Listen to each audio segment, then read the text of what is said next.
Hello everyone. Before starting the lesson, try the warm-up. Graph the inverse relation. So here we have a function given to us on the graph.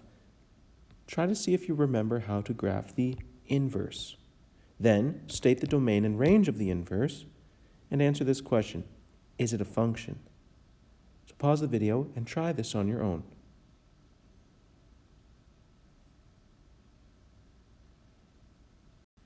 If you'll recall, when you graph the inverse of a function, you're swapping the x and y coordinates. So this point in the red function has coordinates -2, -1. So the corresponding point in the inverse would be -1, -2 down here. You can also think of the inverse as a reflection across the line y equals x. Any way you look at it, the blue relation is the inverse of the red one. If I look at this inverse, the domain is, well, x can be any number. X is an element of the real numbers, except x must be less than -1, less than or equal to -1, because it can also equal -1 here. There are no restrictions on y, however, because we can see the curve keeps increasing in the y direction and decreasing in the y direction. So this is domain and range. Now, is it a function? Well, no, it's not a function, because if we look at, say, this point and this point, they have the same x value but different y values. So each input has more than one output. This is not a function.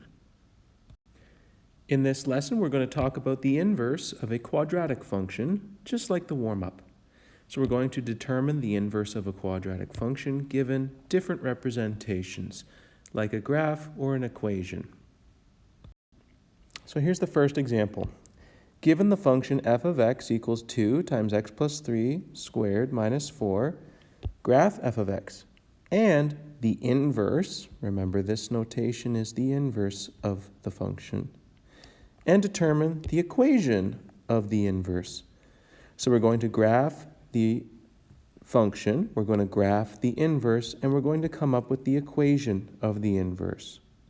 Well, if I'm graphing f of x, I can tell where the vertex is, because if I think about transformations of the parent function, I'm going left 3, down 4, so that brings the vertex to -3, -4 down here. My a value is 2, which means I have a vertical stretch times 2. If I compare the step pattern to the parent function, it's no longer 1, 3, 5. All my steps are times 2. That's a 2, 6, 10 step pattern. So I can figure out where my next points are. I go up 2, then 6, and then I would go up 10, but I ran out of room. So here's my function f of x. All right, I've graphed f of x. Now graph the inverse. Remember, you swap the x and y coordinates. So if I look at the vertex, its coordinates are -1, 2, 3, and -1, 2, 3, 4. -3, -4. Switch those around, -4, -3. The vertex of the inverse is right there. And if I do that with the other points, just swap the x and y coordinates, I get a graph that looks like this. And I know this is not a function, but it's the inverse of f of x, and that's the notation for that. So I've graphed f of x, and I've graphed the inverse. Now, determine the equation of the inverse. Well, remember, just like on the graph, we swapped x and y coordinates to make the inverse. We're going to do the same thing in the equation. So I'll start with my equation for the original function, and I'll swap x and y. So it becomes this. But now, to find the equation, I have to isolate for y. So I have to get rid of this separate term first by adding 4. And if I do that to this other side, I get x plus 4 on the left and 2 times y plus 3 squared on the right. Next, I'm going to get rid of this 2. Now, this is multiplied by 2, so the opposite would be dividing by 2. So if I do that to both sides, I end up with x plus 4 divided by 2 on the left, and If I divide the right by 2, I get y plus 3 squared. Next, I have to undo this, the squaring. So to do that, I have to take the square root. But just remember, we talked about this in a previous unit, that you can't just take the square root, you have to take the positive and negative square root to get all the possible answers. So if we take the positive or negative square root of both sides, we end up with this on the left, this on the right. Now, one last thing, to isolate y, we have to subtract 3. So if I do that to both sides, I end up with negative 3 plus or minus the square root of x plus 4 divided by 2 equal to y. And that is the equation of the inverse. So I graphed f of x, I graphed the inverse, and I came up with the equation of the inverse down here. So just remember, whether you're graphing an inverse or you're making the equation of the inverse, you swap the x and y in the original function. And once you've done that in the equation, you still have to isolate for y to get the equation of that inverse. In example 2, the rate of change in the surface area of a cell culture is modeled by the function s equals negative 0.005 times t minus 6 squared plus 0.18, where s is the rate of change in surface area in millimeters squared per hour at time t in hours, and here's the domain. The time is between 0 and 12 hours.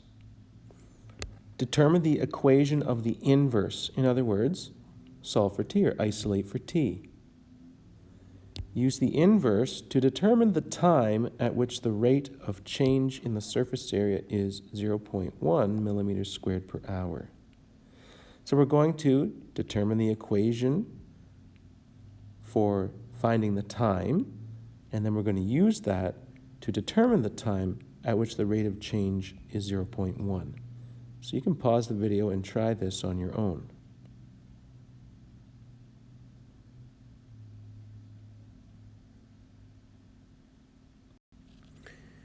I used an underline on the S so that it didn't look like a 5. That's why I did that. Basically, I need to subtract 0.18. So I do that. I have this. Then I have to divide by negative 0.005. Then I have to take the positive or negative square root. Then I have to add 6. So I end up with this as the equation. Now I can use that in part B. Use the inverse, that's this, to determine the time, determine t, at which the rate of change in surface area, that's S, is 0.1 millimeters squared per hour.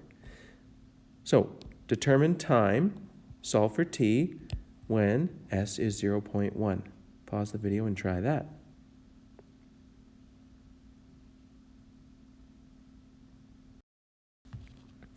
Just using this equation, I'm plugging in this value for S. When I do this in the calculator, I get 16. Square root of 16 is 4. So I have 6 plus or minus the square root of 16, which means I have 6 plus or minus 4. What this means is we do the calculation once with a plus sign here, and we do it again with a negative sign here. So we're going to do 6 plus 4, and again 6 minus 4, and we're going to get two different answers.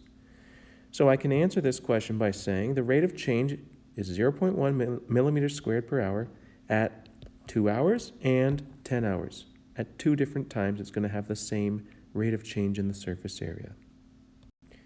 And now you have enough to practice. So we looked at making a graph of the inverse as well as the equation of the inverse, and we did one example where we used the inverse or the skills involved with that to solve a problem. And now it's your time to practice. So as you're practicing, if you have any issues, please reach out for help.